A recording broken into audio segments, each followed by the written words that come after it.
What's up, Digidestins? This is Kyle D, better known as RideMyAvatar, and today we're going to be talking about the evolution of options, pretty much. This is something uniquely different for my channel, and I wanted to see if this would actually do quite well. So, this really was sparked with the new Galacticmon support. So without further ado, let's dive in the video and talk about it. Now, guys, if we go back in time, we have some ways of starting the game out. Let's go back to the point where BT1 was, our S.1, our special release booster 1.0, right? That introduced with a bunch of starter decks our main functionality of the game, where we had options, Digimon, and tamers. It just became very commonplace, right? The game was early and very young. We started off with very powerful, high-cost removal cards in the form of Gaia Force, Cocytus Breath, eventually evolving down the ladder into stuff like Mega Death, which is like a 5-cost, but it was like dual color, right? As the time went on, there was conditional removal like Death Claw that basically said delete one of your Digimon, delete one of your opponent's 4 or lower. This kind of introduced this weird way of thinking, what is the best way my deck's going to handle things? And that was either, have a very powerful, impactful option, or led into having a smaller impact option with some sort of drawback or anything like that. You had like Flower Cannon that had no drawback, but being able to spend one of your opponent's Digimon was quite impactful. But the fact that its security effect says suspend all your opponent's Digimon without blocker meant that the board was getting wiped, basically preventing them from attacking you on the follow-up turn or winning the game if this got flipped in security. So it led into this weird eventual amalgamation of SecCon that would just basically recover. Your opponent would swing in and you would lose out to those removal spells. And that was kind of the evolution of how one of our options kind of just went from option removal to just consistency losing out, right? Players started slowly phasing out of these options for better things, even surprisingly. Because again, if I'm going to be playing a card for cost, I want to give my opponent the least amount of memory because the game has moved up in speed, and that was vitally important. And that's when we kind of started getting into the point of, we need more consistency, right? So that ended up evolving into things called Red Memory Boost, Hollowing Memory Boost. These were kind of the starting points, or these memory boosts that would do something impactful, not enough to kind of just change the game, but enough to either start saying, I don't need these removal cards. What I really need is to be able to search my pieces. The game fell into the state of, if you didn't open well, you were going to lose the brick. So with memory boost, it kind of fixed that stress. Then you had things like Howling Memory Boost that would stun lock things to kind of just slow down the tempo of the game.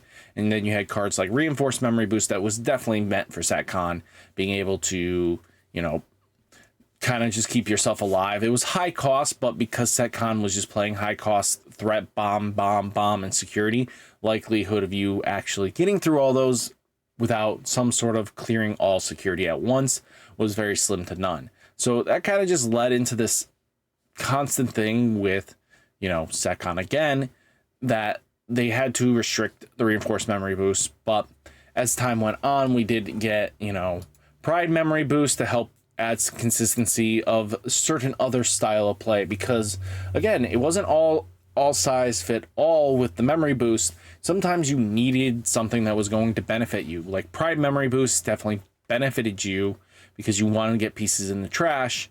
So black decks kind of just had this innate addition to their stuff because they wanted to get a body with their trade.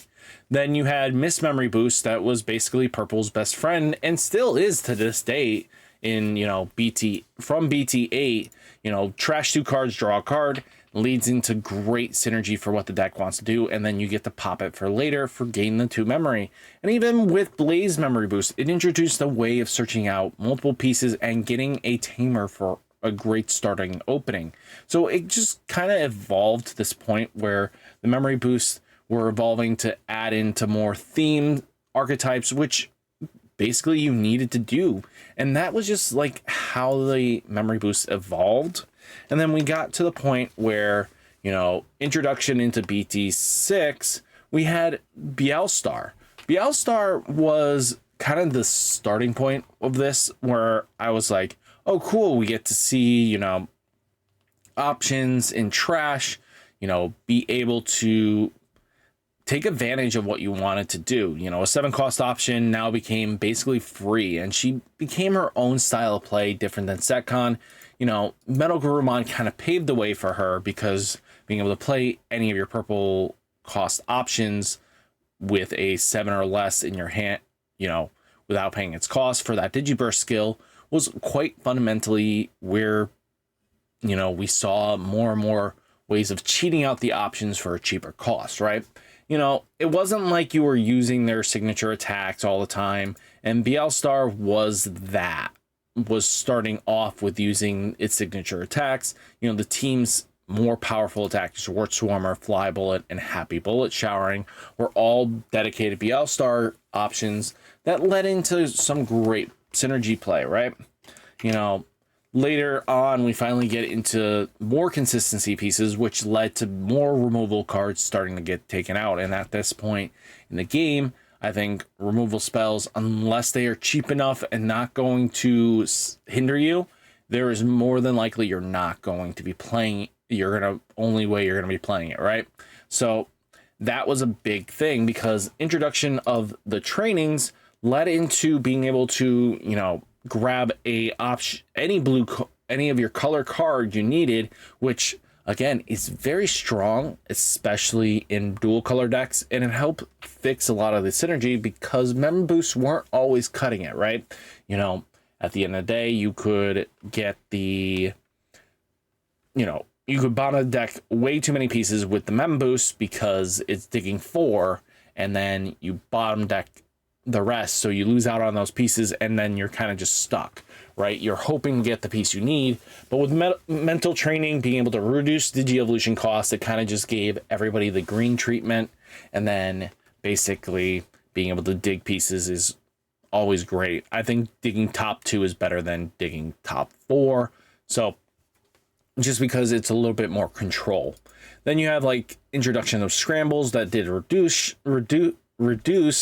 of the evo cost, but again, being able to produce this way of not dying out, you just have a option there.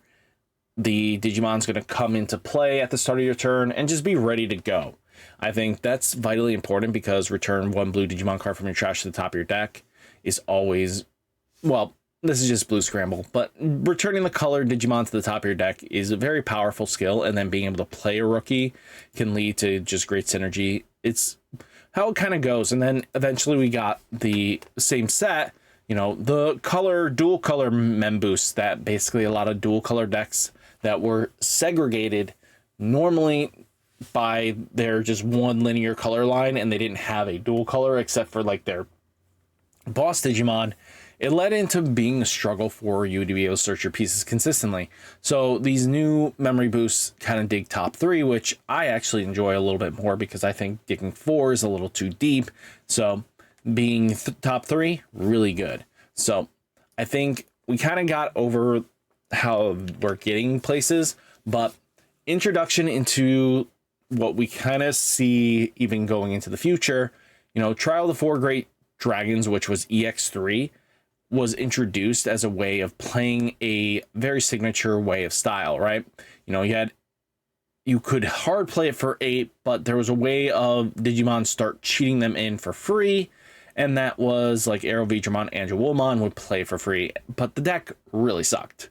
So it kind of just got overlooked that this was a possibility of doing things.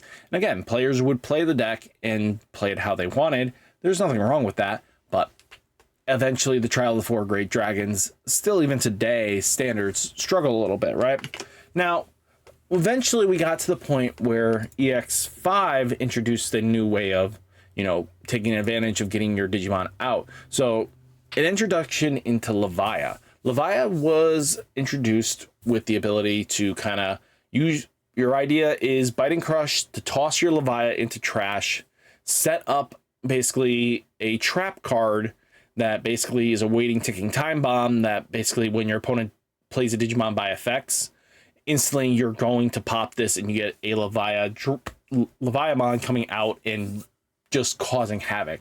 So again, it didn't punish you for doing a drop a cost option, you know, or even if this was hidden security, it was very powerful to do that again. So at the end of the day, we kind of got this Levia bite and crush shenanigans that basically started evolving where I was like, okay, cool. We're now kind of using their signature attacks that would lead into this, you know, future that I kind of wanted to see where, you know, options are starting to phase back in, like removal options, because at this point in the game, a lot of people have removed anything that would be outside of consistency. So with now we're back into kind of just slowly creeping in back to allowing us to have these options in. I think it kind of gets cool.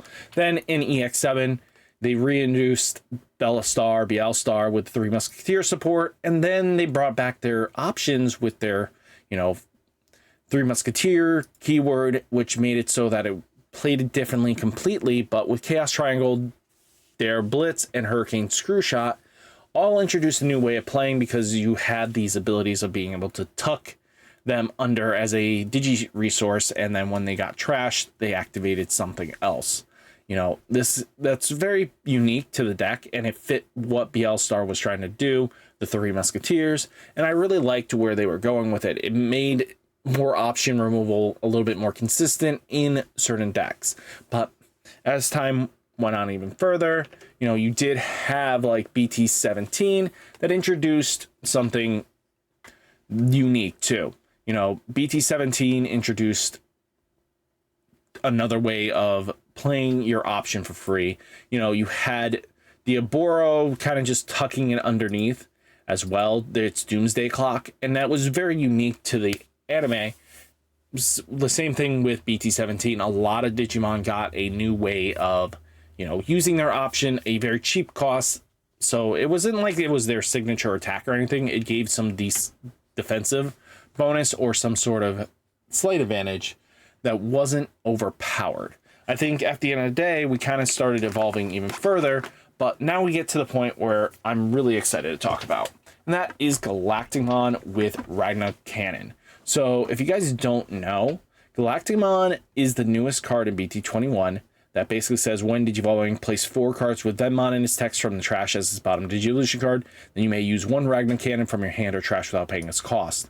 Now, again, this is a combination that I really like to see, is that Digimon using their signature attacks in a way that benefits them. So, you know, Ragna Cannon is one of those big things that deletes one of your opponent's Digimon with the lowest play cost, then place this card in the battle area.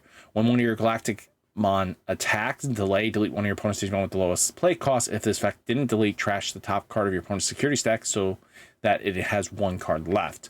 So, again, if you're able to clear the board prior to it, and then you swing in with this thing is scary, right? I think a lot of players are very cautious about things because now you're just going to have to bait them and make sure you have a little guy ready to go or some sort of guy to die to sacrifice for this delay option. And a lot of people are scared, especially because it's a low curve removal. You know, a main gets to delete one of your opponent's Digimon at the lowest play cost, and then it goes into the battle area, which is huge, right? You know, Galacticmon being able to activate this and the following turn be able to, you know, your turn attack the delay procs. You know, Galacticmon is a very unique style of play that a lot of players enjoy or not. But I think being able to see Digimon actually activate the main effect of the option is really, really what I want to see. I think Galacticmon is doing something that's going to evolve the game in a way that I don't think is going to be overly power crept, but we'll have to see. Because again, you know, you have these options in the game, but they kind of just keep getting sidelined set after set after set. And it just feels like pack filler and blow because, again, why are you going to get off mem boost trainings or scrambles at this point unless the thing is part of your win con, right? So I think being able to bring back to the fray of having your boss Digimon's signature attack is going to revolutionize the game in a way that I'm really excited to see. You know, this is what I've been begging for many sets now, that we kind of just need ways of getting removal options back into the game so that we can deal with threats equally at the same time. So I think at the end of the day, instead of having, you know, this boss Digimon have this overpower attack, you know, comboing in where it's your Digimon plus the option. Now, if you have both, it's very powerful. If you only have, you know, one or the other, the option is going to be able to be on the field, being able to help remove something early on, and then be a very pivotal point for your end game, or you'll eventually have Galactic, you know, then your boss Digimon's going to come out and then it combos in again. So I think having both ways of going about it makes it so that future development wise, it's going to be great for the game. A lot of people are going to scream it's power crept as hell, but I think this is really good for the game in a way that I think bringing back removal options into the game. I know this is a very powerful delay. I don't expect every deck to have this powerful delay. I mean, Biting Crush was also a very powerful delay too, because again, one time remove then sets up for a ticking time bomb that's going to remove more things, right? So at the end of the day, I think we're going to get a lot better synergy with removal options that I think needs to come back into the game. So guys, what did you think of this video? Let me know down in the comments. Hit that like button, hit that subscribe button, stay safe, stay healthy, and I'll catch you next one. Peace.